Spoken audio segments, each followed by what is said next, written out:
ఎందుకంటే ఈ సమస్య చాలా సంక్లిష్టంగా తయారైంది. ఒకడే శత్రువు కాదు, ఒకళ్ళే మిత్రులు కాదు. అనేక లేయర్లలో ఈ సమస్య ఉంది. దశల్లో, వేరు దశల్లో ఉంది, వేరు ప్రాంతాల్లో ఉంది.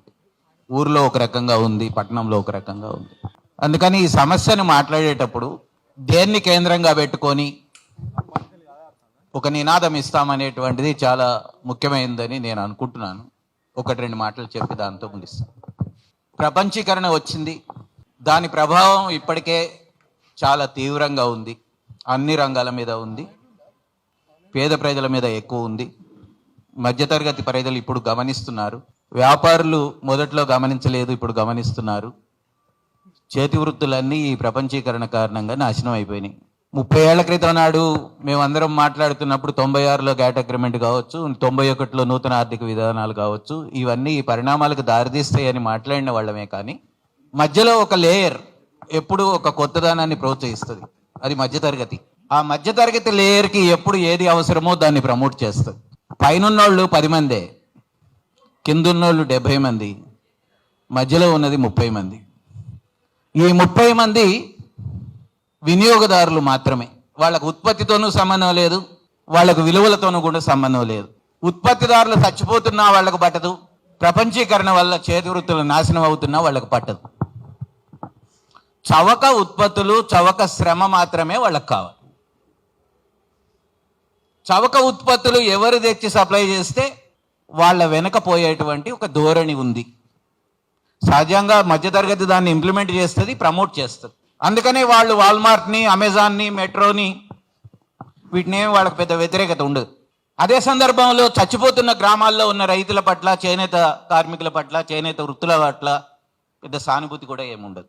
మాట వరుసకు మాట్లాడడమే కానీ ఇది ఎందుకు జరుగుతున్నాయి అనేటువంటి చర్చను వాళ్ళు ఎప్పుడు తీసుకురారు. ఈ మధ్యతరగతి భావజాలమే అన్ని రంగాల్లోనూ ఉంటుంది కనుక వాళ్లే ఓకల్గా ఉంటారు, వాళ్లే రాజకీయ పార్టీల్లో ఉంటారు, వాళ్లే ప్రభావితం చేస్తారు అటువైపు పుష్ చేయడానికి తమ అవసరాల కోసం. అమెరికా ఇవాళ వెళ్ళాలి తమ పిల్లలు అనుకుంటే ట్రంప్ని జై కొడతారు. అమెరికాలో తమ పిల్లలకు రక్షణ కావాలనుకుంటే ఒక రకంగా మాట్లాడతారు.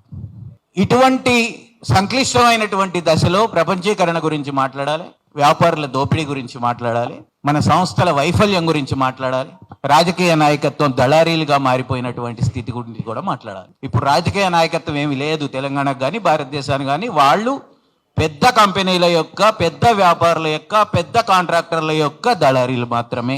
మెగాకృష్ణారెడ్డి ఆంధ్రప్రదేశ్లో ఉండొచ్చు, కాళేశ్వరం ప్రాజెక్ట్ ఆయన చేస్తాడు, పోలవరం ప్రాజెక్ట్ ఆయన చేస్తాడు. రేవంత్ రెడ్డి అయినా, కేసీఆర్, కేటీఆర్ అయినా అమెజాన్ని తీసుకొచ్చి హైదరాబాద్ చుట్టూతా పెట్టారు, 1800 కోట్ల పెట్టుబడి పెట్టారు, 60 మందికి ఉద్యోగాలు కల్పిస్తామని వాడు చెప్పిండు. వాడు ఇవాళ మొత్తం రాష్ట్రాన్ని అతలాకుతలం చేస్తున్నాడు. వాడు కల్పించిన ఉద్యోగాలు చాలా తక్కువ. వాడు భారీగా 100 కోట్ల 1000 కోట్లతో వాడు గోడౌన్లు రోబోట్లతో నిండిపోతున్నాయి. వాడేమీ మనుషులను ఉద్యోగాలు ఇచ్చి ఉపాధి ఇచ్చి పెట్టుకోవట్లేదు. వ్యాపారులందరూ కూడా ఆధునిక యంత్రాల మీద, కంప్యూటర్ల మీద, ఆర్టిఫిషియల్ ఇంటెలిజెన్స్ మీద, ఏఐ మీద నడిపి వ్యాపారాలు చేసుకోవాలని అనుకుంటున్నారు. జియో మార్ట్ అయినా, అదానీ అయినా వ్యవసాయ ఉత్పత్తుల మార్కెట్లోకి వచ్చారు. 45 లక్షల కోట్లు దాని విలువ.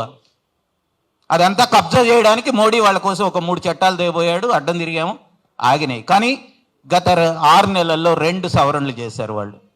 ఒకటి వ్యవసాయ మార్కెట్ ఉత్పత్తిదారుల ఏపీఎంసీ యాక్ట్ను మార్చారు. రెండోది కోఆపరేటివ్స్ని ఇప్పుడు కేంద్రం చేతుల్లో, అమిత్ షా చేతుల్లోకి తీసుకున్నారు. కొత్త పాలసీ వారం రోజుల క్రితం వచ్చింది. అంటే అన్నీ వాళ్ళ చేతుల్లోకి తీసుకొని వ్యాపారులకే, బడా వ్యాపారుల కేంద్రంగా వాళ్ళ ఆర్థిక వ్యవస్థను నడపాలని కోరుకుంటున్నారు. ఆ చక్రంలో చిన్న చేప పెద్ద చేప చేతుల్లో చచ్చిపోయినట్టు నలిగిపోతున్నటువంటి వాళ్ళల్లో ఇప్పుడు కూర్చున్నటువంటి వాళ్ళందరూ ఉన్నారు. అందుకని నిర్దిష్టమైనటువంటి డిమాండ్ ఏముండాలి? ఒక గో బ్యాక్తో నినాదంతో ఈ సమస్య పరిష్కారం కాదు. అది క్లియర్గా చెప్పదలుచుకున్నా నేను. ఆంధ్ర గో బ్యాక్ అన్నా పరిష్కారం కాలేదు, తెలంగాణ ఇప్పుడు మార్వాడి గో బ్యాక్ అన్నా ఈ సమస్య పరిష్కారం కాదు. పొలిటికల్ లెవెల్లో, ఆర్థిక లెవెల్లో, రాజకీయ లెవెల్లో, సామాజిక లెవెల్లో, సాంస్కృతిక లెవెల్లో 5 లెవెల్లోనూ ప్రత్యేకమైనటువంటి కృషి మనం ఎఫర్ట్ పెట్టగలిగితే మాత్రమే స్థానికులకి ఉపాధి, స్థానికులకి సంతోషం, స్థానికుల వనరులు స్థానికుల చేతుల్లో ఉండడం అనేటువంటి కేంద్ర నినాదంగా చేసుకొని మనం ఒకవేళ ఏదైనా నినాదం చేయగలిగితే అప్పుడు ఎక్కడ మొదలవుతుందంటే చర్చ భూమి దగ్గర మొదలవుతుంది. అప్పుడు ఫ్యూచర్ సిటీ అవసరమా లేదా అనేది మొదలవుతుంది. ఆ ఫార్మా సిటీలు అవసరమా లేదా అనేది మొదలవుతుంది. నిమ్స్ జహీరాబాద్లో అవసరమా లేదా అనేది మొదలవుతుంది. నీ పరిశ్రమలు వస్తే అక్కడ తెలంగాణ స్థానికులకు ఉద్యోగాలు వస్తాయా లేదా అనే దగ్గర మొదలవుతుంది. దాంట్లో భాగంగా ఈ వ్యాపారాలు కూడా వాల్మార్ట్ వచ్చినప్పుడు ఒక కండిషన్ పెట్టారు వాళ్ళు, 10 లక్షల జనాభా ఉన్న నగరాల్లోనే వాల్మార్ట్ షాప్ పెట్టాలని. ఇప్పుడు అది లేదు. నిజామాబాద్లో 3 లక్షలు కూడా ఉండరు, అక్కడ కూడా ఉంది, ఖమ్మంలో ఉంది. ఎందుకు దిగిపోయారు వాళ్ళు లోకల్ టౌన్స్కి? ఒక అంతర్జాతీయ వ్యాపార సంస్థ కండిషన్స్ తీసేశారు. ఇప్పుడు వీళ్ళు కూడా అంతే. నిజంగా మనం ఎక్కడ ఆగుతాం అంటే ఎవరి దగ్గర వ్యాపారాలు ఆగమని సార్ ఇందాక అన్నారు, ఒక 5 లక్షల జనాభా ఉన్నటువంటి చోట్ల లేదా 3 లక్షల జనాభాన ఎటువంటి దగ్గర మనం మార్వాడీలకి లైసెన్సులు ఎవరిస్తున్నారు? లైసెన్సులు ఇక్కడ జిహెచ్ఎంసీ ఇస్తుంది, లేబర్ డిపార్ట్మెంట్ లేబర్ లైసెన్స్ ఇస్తుంది, ట్యాక్స్ వాళ్ళు కడుతున్నారు. కట్టట్లేదు అనే విషయం జిఎస్టీ కమిషన్కి తెలుసు, వాడు పట్టించుకోడు. ఎందుకంటే రాజకీయ వ్యవస్థ మొత్తము ఈ పన్నులు ఎగ్గొట్టడం మీద మాత్రమే నడుస్తుంది.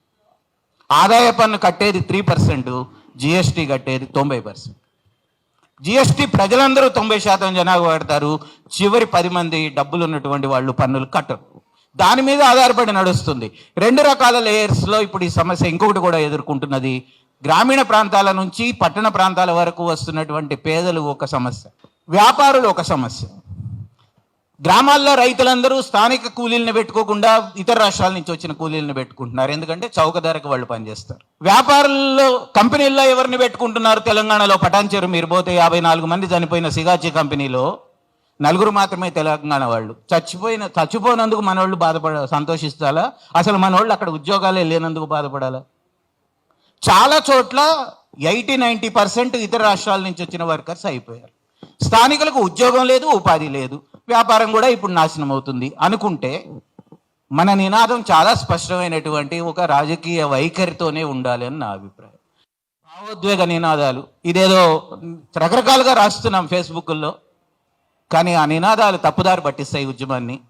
నా ఉద్దేశం స్థానిక ప్రజలు స్థానిక వనరుల కేంద్రంగా, స్థానిక సంస్కృతి కేంద్రంగా, స్థానిక ఉపాధి కేంద్రంగా ఈ ఉద్యమం ఒకవేళ నిలబడితే దానికి బలం వస్తుంది, ప్రజలు కలిసి వస్తారు, మాలాంటి వాళ్ళని కూడా దాంట్లో భాగస్వామ్యం అవుతామని నేను అనుకుంటున్నాను.